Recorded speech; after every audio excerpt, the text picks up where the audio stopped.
নমস্কার বন্ধুরা, আমাদের হেসেলে তোমাদের জানাই স্বাগত।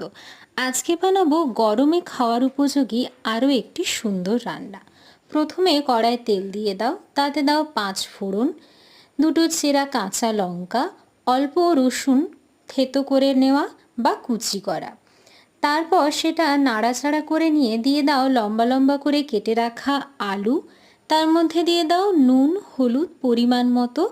অল্প কিছুক্ষণ নাড়াচাড়া করে দিয়ে দিতে হবে কেটে রাখা কুমড়ো শাক ও ডাঁটা।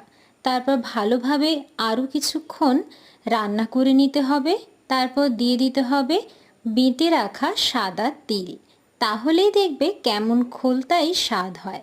আর কিছুই নয়, ভালোভাবে রান্না করে গরম গরম নামিয়ে নাও আর ভাতের সাথে খেয়ে অবশ্যই দেখো কেমন লাগে আমাদের এই রেসিপি। ভালো লাগলে সাবস্ক্রাইব করো আমাদের চ্যানেল। টাটা।